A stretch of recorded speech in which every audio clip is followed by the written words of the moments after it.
আসসালামু আলাইকুম। আশা করি আপনারা সবাই ভালো আছেন। আজকে আমি আলোচনা করব সিমলেস প্যাটার্ন ডিজাইন নিয়ে। এটা একটি ভিন্নধর্মী আলোচনা। আসলে আমরা সিমলেস প্যাটার্ন ডিজাইন কেন করব? এটা আসলে আমাদের অনেক কাজে ব্যবহার হয়। যেরকম আমরা বিভিন্ন জামা কাপড়ের উপরে যে কাপড়গুলোর উপরে যে ডিজাইন দেখি আমরা বাজারে, সেগুলো আসলে সিমলেস প্যাটার্ন দিয়ে করা এবং অ্যাডোবি ইলাস্ট্রেটরের মাধ্যমে করা। আজকে সেই টপিকস নিয়েই আপনাদের সামনে আলোচনা করব আমি। তাহলে চলুন দেখি আসলে সিমলেস প্যাটার্ন দিয়ে আমরা কিভাবে ডিজাইনগুলো কাজ করতে পারি খুব সহজভাবে। আমি প্রথমে একটি সিমলেস ড্রয়িং করে নিই।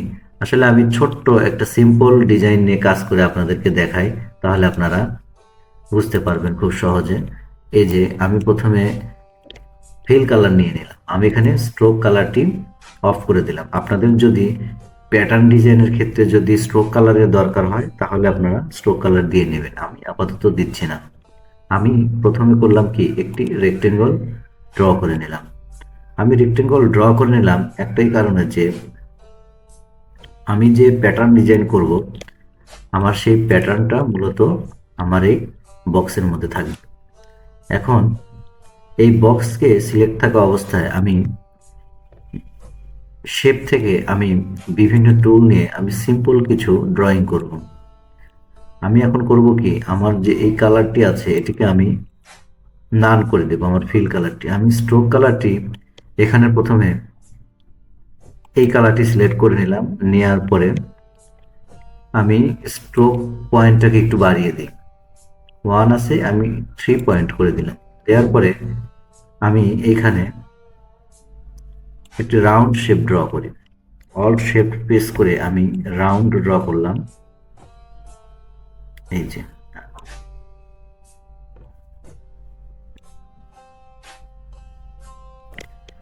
তারপর আমি অন্য একটি কালার নিই।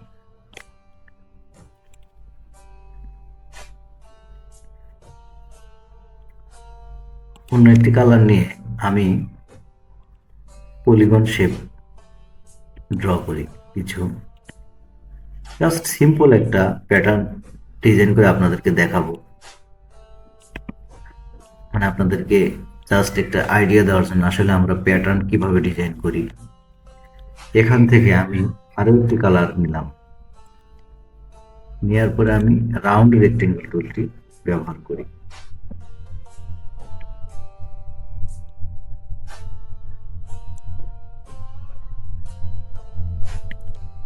এখানে আমি আরো একটি কালার নিলাম, সেটার জন্য আমি ব্যবহার করব হচ্ছে স্টার টুল। স্টার টুলটা সিলেক্ট করে আমি জাস্ট এটাকে মাউস ড্র্যাগ ড্রপ করে দিলাম, ড্র্যাগ অ্যান্ড ড্রপ করলাম। আমার আগের টিউটোরিয়ালগুলোতে প্রত্যেকটা শেপেরই কাজ আলাদা আলাদাভাবে দেয়া আছে। আমরা যারা নতুন চ্যানেলে, আমরা সবাই ভিডিওগুলো দেখে নেব। আর যদি পারি তাহলে তো আলহামদুলিল্লাহ, আর যদি আমাদের আইডিয়া না থাকে তাহলে আমরা সেখান থেকে দেখে নেব। এই যে দেখুন, আমি যদি চাই যে আরো একটি আরো কিছু শেপ আমি মাঝখানে নিয়ে আসবো, তাহলে আমরা সেটাও করতে পারি। দেখুন, আমি জাস্ট এই যে কালারগুলি আছে এগুলোকে আমি আরেকটু ব্রাইট কালার দিই। ব্ল্যাকের মধ্যে আসলে এই কালারটা ভালো লাগছে না।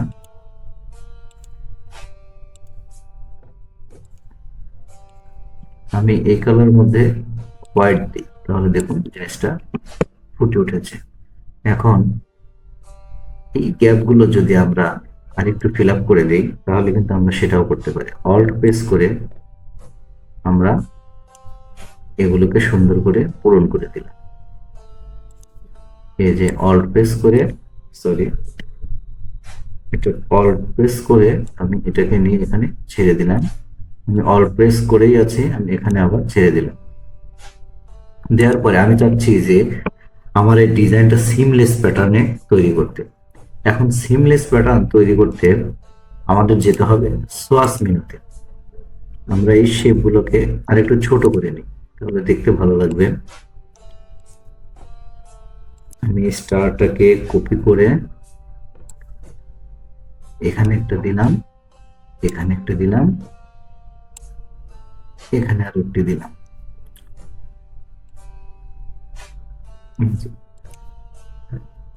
দেওয়ার পরে এই যে দেখুন আমার এখানে সোয়াস প্যানেলটি এখানে আছে অলরেডি। যদি এখানে আপনাদের না থাকে তাহলে উইন্ডো মেনু বারে যাবেন, গিয়ে এখানে সোয়াস অপশন আছে, সেটি আপনারা এখান থেকে লেফট বাটন প্রেস করলে এখানে চলে আসবে। দেখুন এখানে আমার সিলেক্ট করা আছে, এর জন্য আমি ওখানে পাচ্ছি। আমি এখন করব কি, এইটা এটা আমার টোটাল লেয়ারটাকে, আমাদের সার্কেল প্লাস ব্যাকগ্রাউন্ড সব লেয়ারটাকে ধরে সিলেক্ট করে নিলাম সবগুলোকে নেওয়ার পরে আমি মাউসের লেফট বাটন ধরে আমি এটাকে ধরে আমি দেখুন আমি যখন এখানে মাউস এনেছি আমার সোয়াস প্যানেলের ভিতরে, তখন দেখুন আমার fill colour plus stroke colour দুইটাই কিন্তু হট কোশ্চেন মার্ক চিহ্ন আছে। এখন আমি এইখানে আনবো, আনার পরে আমি যদি এটাকে ছেড়ে দেই তাহলে দেখুন এই যে লেয়ার গুলো আছে, এই যে আমার কালার গুলো আছে, কালারের পাশে কিন্তু আমার এই ডিজাইনটা এখানে চলে গেছে। এখন আমি করব কি, আমি এটাকে ডিলিট করে দেব। ডিলিট করে দিয়ে আমি চাচ্ছি যে আমার ডিজাইনটা এখন ফুল পেজ তৈরি করতে। আমি করব কি, আমি এখানে রেক্টেঙ্গেল নিয়ে কালার নেই, নেওয়ার পরে আমি এটাকে ড্র্যাগ এন্ড ড্রপ করে একটা রেক্টেঙ্গেল ফুল পেজ নিয়ে নিলাম। নেওয়ার পরে আমি এটার উপর যদি ডাবল ক্লিক করি তাহলে দেখুন এটা খুব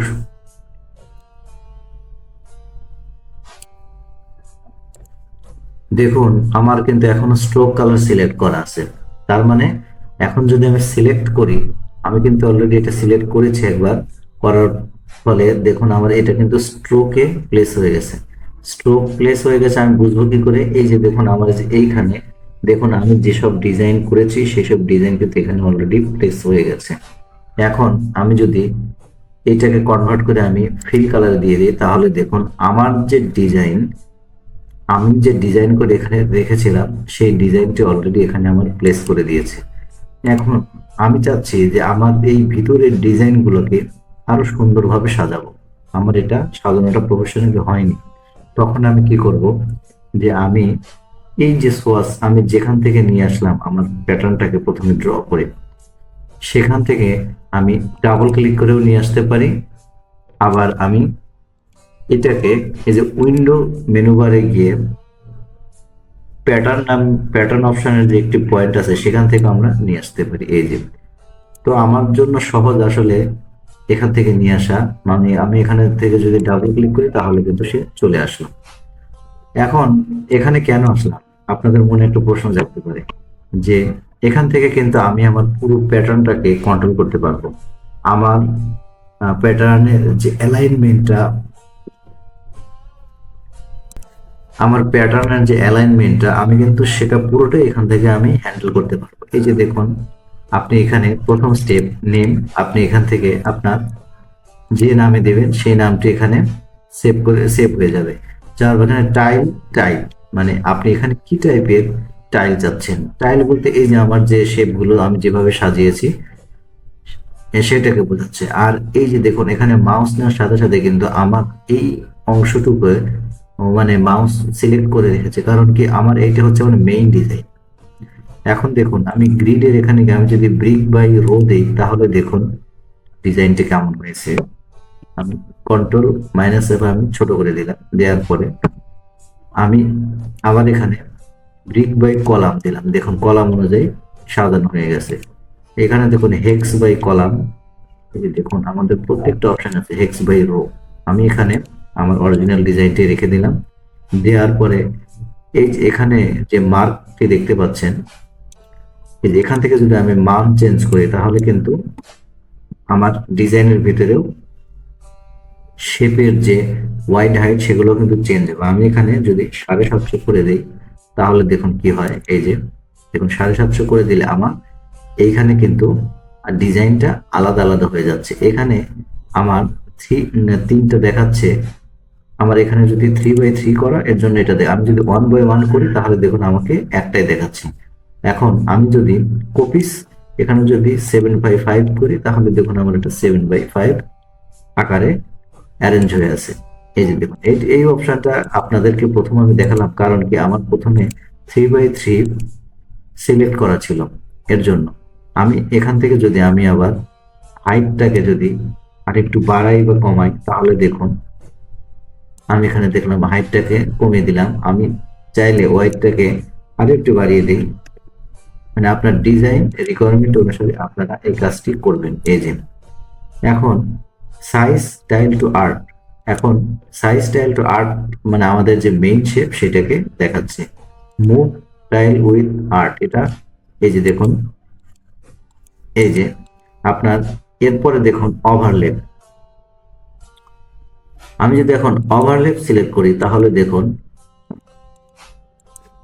এই যে আমি যদি size to tile to art select করি তাহলে দেখুন এখানে আপনার হাইটের যে স্পেস, এই স্পেস, আর্টিকেল স্পেস, এগুলো কিন্তু আপনি এখান থেকে চেঞ্জ করতে পারবেন। আমি এখান থেকে 20 দিয়ে দেখি, এই যে দেখুন আমার যে দুইটার মাঝখানে যে স্পেস সেটা কিন্তু গ্যাপ হয়ে যাচ্ছে। আবার ভি স্পেসিং এখানে 25 এই যে দেখুন আমার এখানে কিন্তু স্পেস হয়ে যাচ্ছে।